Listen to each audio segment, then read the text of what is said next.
26 সূরা শুআরা রুকু 11 আয়াত 227 মক্কি। দয়াময় মেহেরবান আল্লাহর নামে। তা সিন মিম, এগুলো সুস্পষ্ট কিতাবের আয়াত।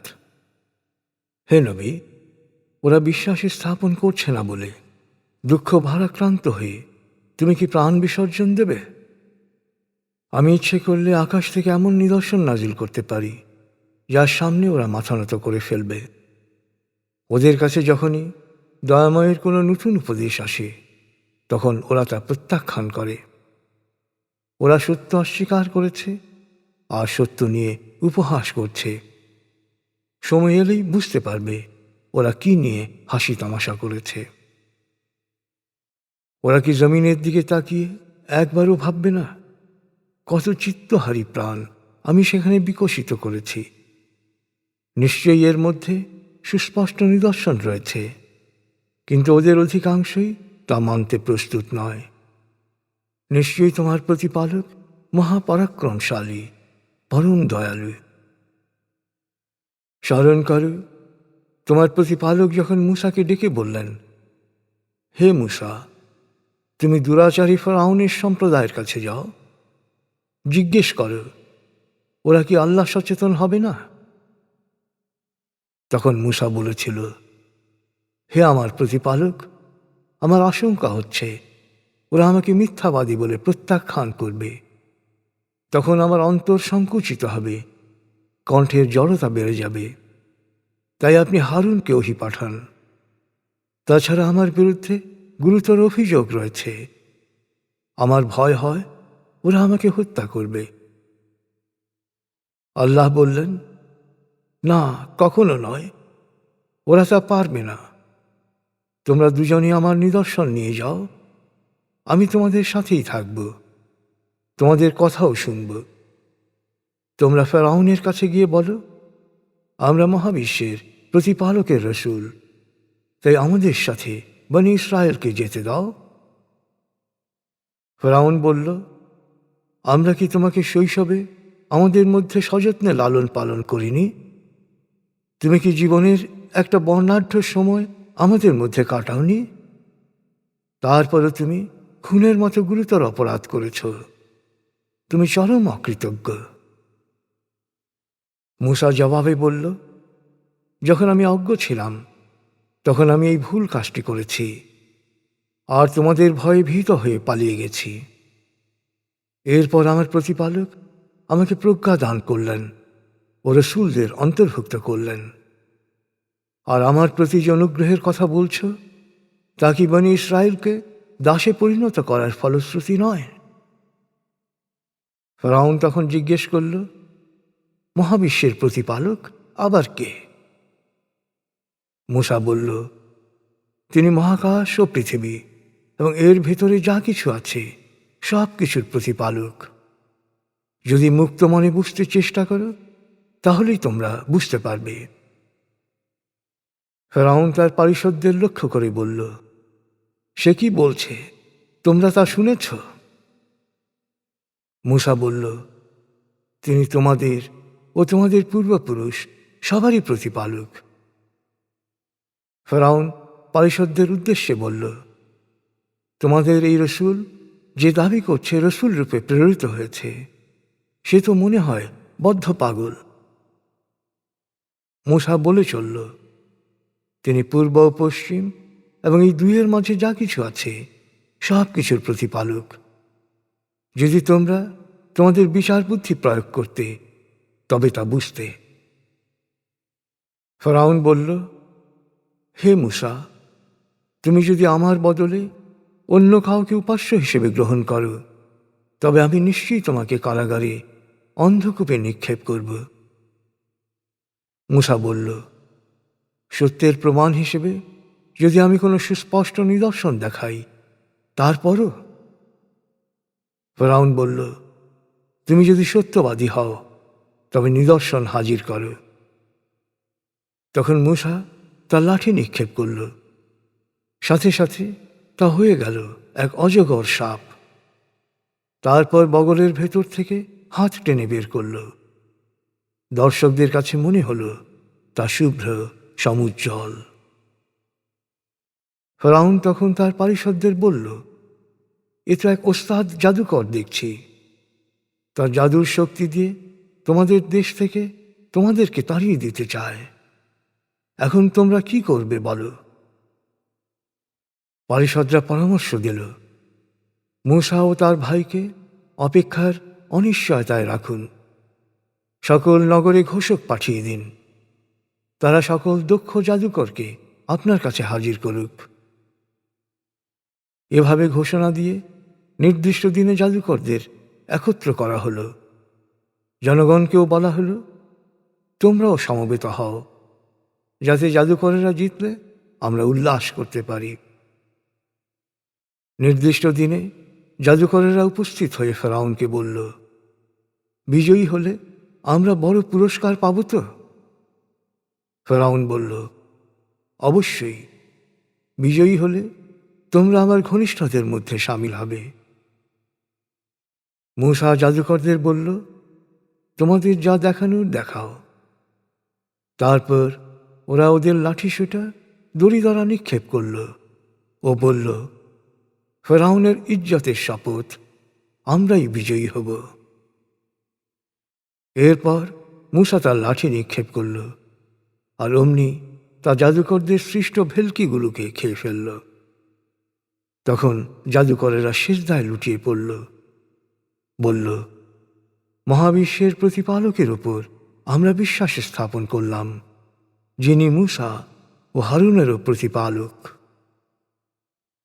ফেরাউন রাগে অগ্নিশর্মা হয়ে বলল, কি, আমি অনুমতি দেওয়ার আগেই তোমরা মূসার প্রতি বিশ্বাস স্থাপন করলে? নিশ্চয়ই এ লোকই তোমাদের সবার ওস্তাদ, তোমাদের জাদুবিদ্যা শিখিয়েছে। শিগগিরই তোমরা এর পরিণাম ভোগ করবে। আমি অবশ্যই তোমাদের হাত পা উল্টো দিক থেকে কেটে শুলে চড়াব। জাদুকরেরা জবাবে বলল, এতে আমাদের কোনো ক্ষতি হবে না, আমরা প্রতিপালকের কাছে ফিরে যাব। আমরা আশা করি বিশ্বাসীদের মধ্যে অগ্রণী হওয়ার কারণে আমাদের প্রতিপালক আমাদের ক্ষমা করবেন। আমি মূসার কাছে ওহী পাঠালাম, আমার বান্দাদের নিয়ে তুমি রাতের মধ্যেই বেরিয়ে যাও, তোমাদের পশ্চাৎ ধাবন করা হবে। ফেরাউন সকল শহরে এই বলে সৈন্য সংগ্রহ করার জন্য লোক পাঠালো যে, বনী ইসরায়েলরা একটি ক্ষুদ্র দল হওয়া সত্ত্বেও আমাদের উত্ত্যক্ত করছে, আর আমরা সংখ্যায় বিশাল ও সতর্ক, অতএব দ্রুত এদের শায়েস্তা করতে হবে। তারপর ফেরাউনের সম্প্রদায়কে উচ্ছেদ করলাম বাগান, ঝর্ণা, ধন ভাণ্ডার ও সুরম্য অট্টালিকা থেকে। আর আমি বনী ইসরায়েলকে করেছিলাম সব কিছুর উত্তরাধিকারী। ফেরাউনের সৈন্যদল সূর্যোদয়ের সময় তাদের পেছনে ধাওয়া করল। তারপর যখন উভয় দল পরস্পরকে দেখতে পেল, তখন মূসার সঙ্গীরা আর্তনাদ করে উঠল, আমরা তো ধরা পড়ে গেলাম। মূসা বলল, হতেই পারে না, আমার প্রতিপালক আমার সঙ্গে আছেন, তিনিই আমাকে পথ দেখাবেন। আমি মূসার কাছে ওহী পাঠালাম, তোমার হাতের লাঠি দিয়ে সাগরের পানিতে আঘাত করো। মূসা পানিতে আঘাত করার সাথে সাথে পানি দুভাগ হয়ে গেল। প্রত্যেক ভাগ বিশাল পর্বত সদৃশ হয়ে মাঝখান দিয়ে চলার পথ করে দিল। অপর দলটিও তখন সেখানে পৌঁছে গেল। আমি মূসা ও তার সঙ্গীদের উদ্ধার করলাম, তারপর অপর দলটিকে ডুবিয়ে দিলাম। এই ঘটনায় সকল মানুষের জন্যই শিক্ষণীয় নিদর্শন রয়েছে, যদি অধিকাংশই ইতিহাস থেকে শিক্ষা গ্রহণ করে না। নিশ্চয়ই তোমার প্রতিপালক মহাপরাক্রমশালী, পরম দয়ালু। ওদের কাছে ইব্রাহিমের ঘটনা বলো। ইব্রাহিম তার পিতা ও তার সম্প্রদায়কে জিজ্ঞেস করেছিল, তোমরা কিসের উপাসনা করো? জবাবে ওরা বলল, আমরা দেবতার উপাসনা করি। আমরা সব সময় নিষ্ঠার সাথে এই উপাসনা করে যাব। ইব্রাহিম জিজ্ঞেস করল, তোমাদের প্রার্থনা কি ওরা শোনে? বা ওরা কি তোমাদের উপকার বা অপকার করতে পারে?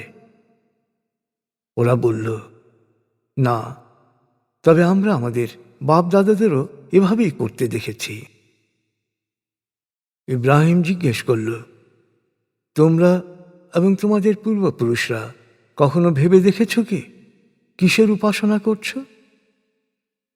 ইব্রাহিম বলল, আমি নিজের ব্যাপারে জানি যে এই কল্পিত উপাস্যরা আমার সাহায্যকারী নয়, এরা আমার শত্রু।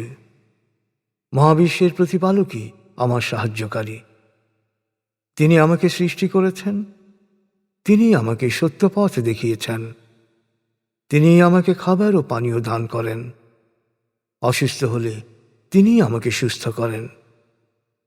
তিনি আমার মৃত্যু ঘটাবেন, আবার তিনি পুনরুত্থিত করবেন। আমি আশা করি মহাবিচার দিবসে তিনি আমার সকল অপরাধ ক্ষমা করে দেবেন। এরপর ইব্রাহিম প্রার্থনা করল, হে আমার প্রতিপালক, আমাকে প্রজ্ঞা দান করো এবং আমাকে সৎকর্মশীলদের অন্তর্ভুক্ত করো। পরবর্তী প্রজন্মের মধ্যে সত্যের জ্ঞানকে সঞ্চালিত করার শক্তি দান করো। আমাকে জান্নাতুল নাঈমের অধিবাসীদের অন্তর্ভুক্ত করো। হে আমার প্রতিপালক, আমার পিতাকে ক্ষমা করো, তিনি পথভ্রষ্ট। তবুও মহাবিচার দিবসে পুনরুত্থিত সবার সামনে আমাকে লজ্জিত করো না। সেদিন অর্থবিত্ত, সন্তান সন্ততি কোনো কাজে আসবে না। সেদিন বিশুদ্ধ অন্তর নিয়ে যে আল্লাহর কাছে হাজির হবে সেই সার্থক হবে। মহাবিচার দিবসে আল্লাহ সচেতনদের দৃষ্টির সীমানায় জান্নাতকে নিয়ে আসা হবে, আর পথভ্রষ্টরা দেখতে পাবে জাহান্নামের লেলিহান শিখা। তখন ওদের জিজ্ঞেস করা হবে, আল্লাহর পরিবর্তে যাদের উপাসনা করতে, তারা এখন কোথায়? ওরা কি এখন তোমাদের কোনো সাহায্য করতে পারবে, না নিজেদের রক্ষা করতে পারবে? ইবলিসের বাহিনী সহ ওদের সবাইকে নিম্নমুখী করে জাহান্নামে নিক্ষেপ করা হবে। তখন ওরা একজন আরেকজনকে দোষারোপ করে বলবে, আল্লাহর শপথ, আমরা তো তখন সত্যিকার অর্থেই বিভ্রান্ত ছিলাম। আমরা অহেতুক আমাদের কল্পিত উপাস্যদের মহাবিশ্বের প্রতিপালকের সমকক্ষ মনে করেছি। যারা আমাদের বিভ্রান্ত করেছে তারাই আসল দুরাচারী। হায়, এখন আমাদের কোনো সুপারিশকারীও নেই, নেই কোনো শরীর। ওরা বলবে, হায়, যদি আমরা একবার পৃথিবীতে ফিরে যাওয়ার সুযোগ পেতাম, তবে অবশ্যই আমরা বিশ্বাসীদের অন্তর্ভুক্ত হতাম। এই ঘটনাবলীর মধ্যে সকল মানুষের জন্যে শিক্ষণীয় নিদর্শন রয়েছে, যদিও অধিকাংশই ইতিহাস থেকে শিক্ষা গ্রহণ করে না। নিশ্চয়ই তোমার প্রতিপালক মহাপরাক্রমশালী, পরম দয়ালু। নূহের সম্প্রদায়ও রসূলদের প্রত্যাখ্যান করেছিল। যখন নূহ ওদেরকে বলল, তোমরা কি আল্লাহ সচেতন হবে না? আমি তোমাদের জন্য আল্লাহর প্রেরিত বিশ্বস্ত রসূল। অতএব আল্লাহ সচেতন হও ও আমার আনুগত্য করো। আমি এই জন্যে তোমাদের কাছে প্রতিদান চাই না। মহাবিশ্বের প্রতিপালকই আমার পুরস্কার দেবেন। অতএব আল্লাহ সচেতন হও ও আমার আনুগত্য করো। সম্প্রদায়ের নেতারা উত্তরে বলল, আমরা কিভাবে তোমার উপর বিশ্বাস স্থাপন করতে পারি, যখন দেখছি যে শুধু নিম্ন শ্রেণীর লোকরাই তোমার অনুসারী? নূহ বলল, আমার কাছে আসার আগে তাদের অবস্থা কি ছিল সে সম্পর্কে আমার কতটুকুই বা জ্ঞান আছে? ওদের অবস্থানের হিসাব নেওয়ার দায়িত্ব আমার প্রতিপালকের। বিষয়টি যদি তোমরা বুঝতে, তাহলে তোমরাই উপকৃত হতে। অতএব আমার উপর যারা বিশ্বাস স্থাপন করেছে তাদের তো আমি তাড়িয়ে দিতে পারি না। আমি তো শুধু একজন স্পষ্ট সতর্ককারী। ওরা জবাবে বলল, হে নূহ, তুমি যদি তোমার প্রচারণা থেকে বিরত না হও, তবে তোমাকে আমরা পাথর মেরে হত্যা করব। নূহ তখন প্রার্থনা করল, হে আমার প্রতিপালক, আমার সম্প্রদায় তো আমাকে প্রত্যাখ্যান করেছে, সুতরাং তুমি আমার ও ওদের মধ্যে চূড়ান্ত ফয়সলা করে দাও। আমাকে ও আমার সঙ্গী বিশ্বাসীদের রক্ষা করো। শেষ পর্যন্ত আমি নূহ ও তার সঙ্গীদের নৌকায় উঠিয়ে রক্ষা করলাম, আর অবশিষ্ট সবাইকে ডুবিয়ে দিলাম। এই ঘটনায় সব মানুষের জন্যেই শিক্ষণীয় নিদর্শন রয়েছে, যদিও অধিকাংশই ইতিহাস থেকে শিক্ষা গ্রহণ করে না। নিশ্চয়ই তোমার প্রতিপালক মহাপরাক্রমশালী, পরম দয়ালু। আদ সম্প্রদায়ও রসুলদের প্রত্যাখ্যান করেছিল। স্মরণ করো যখন হুদ ওদেরকে বলল, হে আমার সম্প্রদায়, তোমরা কি আল্লাহ সচেতন হবে না? আমি তো আল্লাহর প্রেরিত রসুল। অতএব আল্লাহ সচেতন হও ও আমার আনুগত্য করো। আমি তোমাদের কাছে তো এই জন্যে কোনো বিনিময় চাচ্ছি না। আমার পুরস্কার তো মহাবিশ্বের প্রতিপালকই দেবেন। হে আমার সম্প্রদায়, তোমরা অযথাই সব উঁচু স্থানে উপাসনার বেদি নির্মাণ করছ। তোমরা বড় বড় প্রাসাদ নির্মাণ করছ, মনে করছ তোমরা চিরকাল এখানে থাকবে। আর যখন তোমরা কাউকে পাকড়াও করো, অত্যন্ত নিষ্ঠুরভাবে নিপীড়ন করো।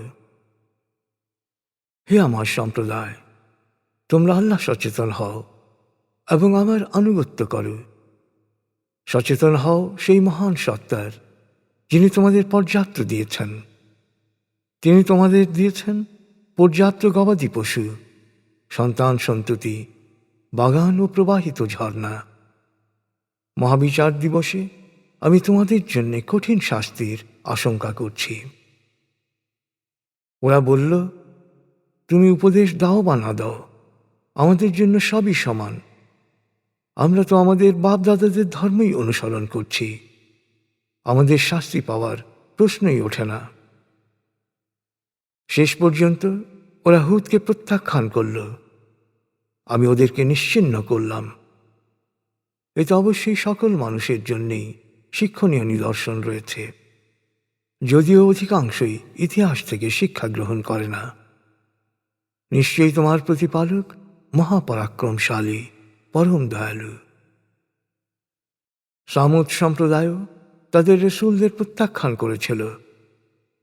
স্মরণ করো যখন সালেহ ওদের বলল, তোমরা কি আল্লাহ সচেতন হবে না? আমি তো তোমাদের কাছে আল্লাহর প্রেরিত রসুল, যাকে ভরসা করা যায়। অতএব আল্লাহ সচেতন হও এবং আমার আনুগত্য করো। আমি তো এই কাজের জন্যে তোমাদের কাছে কোনো প্রতিদান চাই না। আমার পুরস্কার তো রয়েছে মহাবিশ্বের প্রতিপালকের কাছে। সালেহ আরো বলল, হে আমার সম্প্রদায়, তোমরা কি মনে করেছ তোমাদেরকে পার্থিব ভোগ বিলাসের মধ্যে নিরাপদে ছেড়ে রাখা হবে?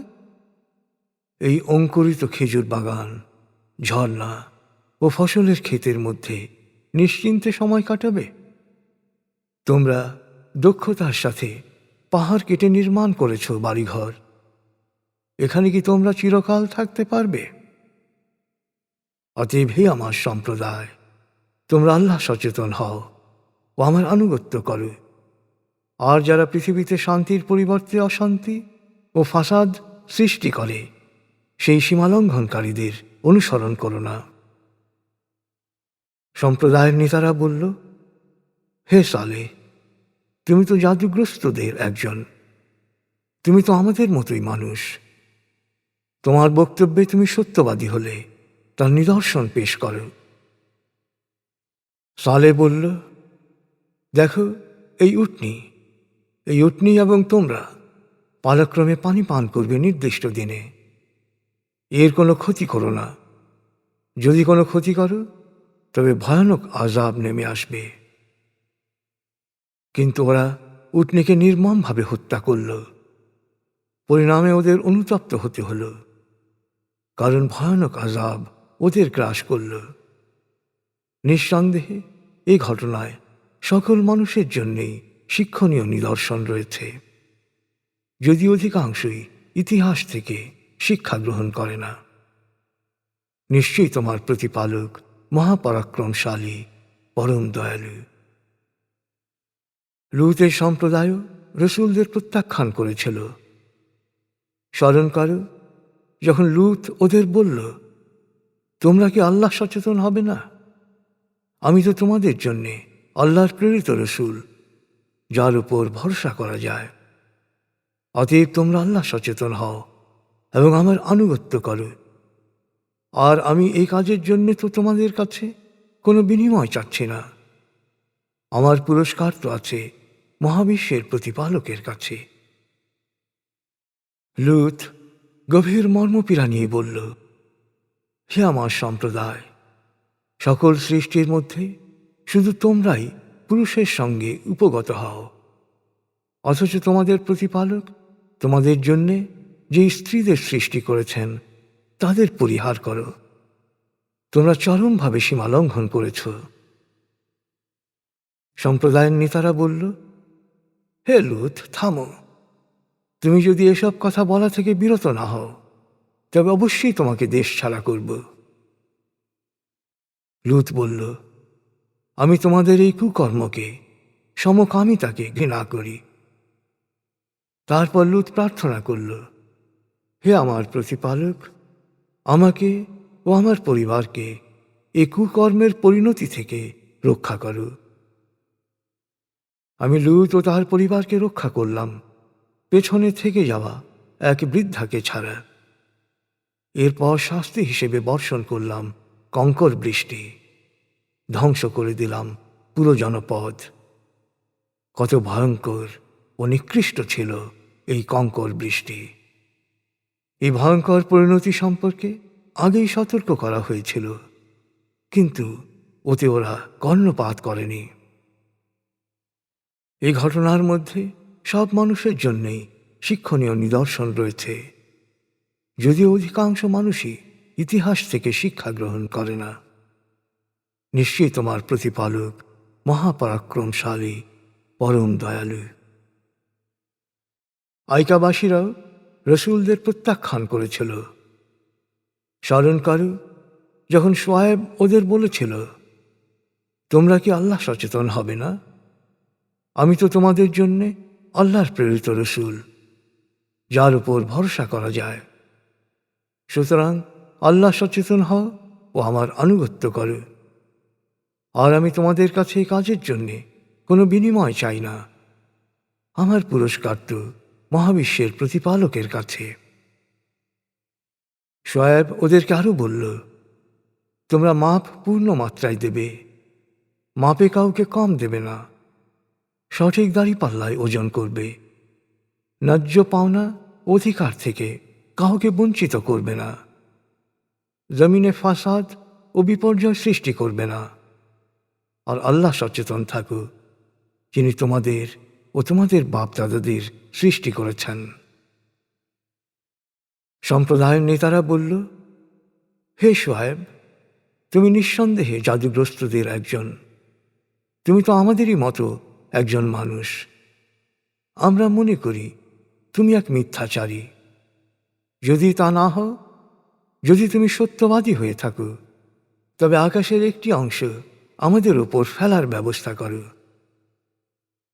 শুআয়ব বলল, তোমাদের কার্যকলাপ সম্পর্কে আমার প্রতিপালক পুরোপুরি ওয়াকিবহাল। কিন্তু ওরা শুআয়বকে প্রত্যাখ্যানে অটল থাকল। ফলে একদিন কালো অন্ধকার হয়ে নেমে এলো ভয়ঙ্কর আযাব, ধ্বংস হলো সবাই। এ ঘটনার মধ্যে সকল মানুষের জন্যেই শিক্ষণীয় নিদর্শন রয়েছে, যদিও অধিকাংশ মানুষই ইতিহাস থেকে শিক্ষা গ্রহণ করে না। নিশ্চয়ই তোমার প্রতিপালক মহাপরাক্রমশালী, পরম দয়ালু।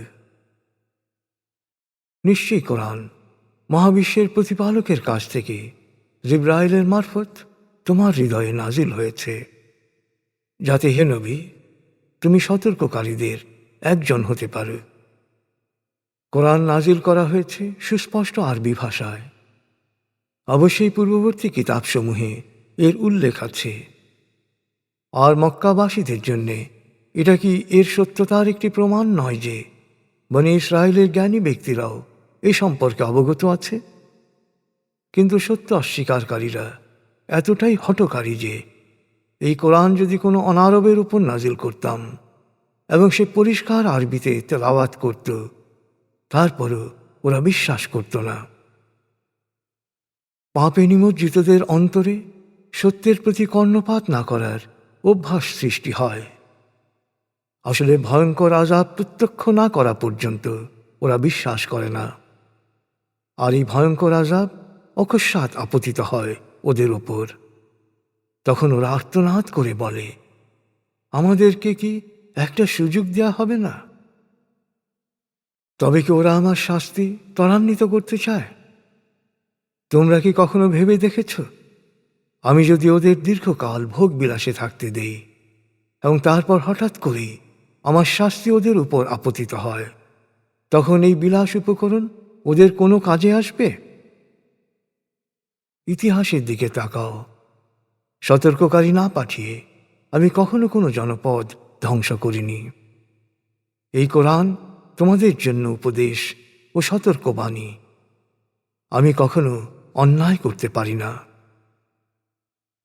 এই কোরআন শয়তানরা অবতীর্ণ করেনি। ওরা এই কাজের উপযুক্ত নয় এবং এই কাজ করার সামর্থ্য ওদের নেই। এমনকি নাজিল হওয়ার সময় ওরা যাতে শুনতেও না পায় তার পাকা ব্যবস্থা করা হয়েছে।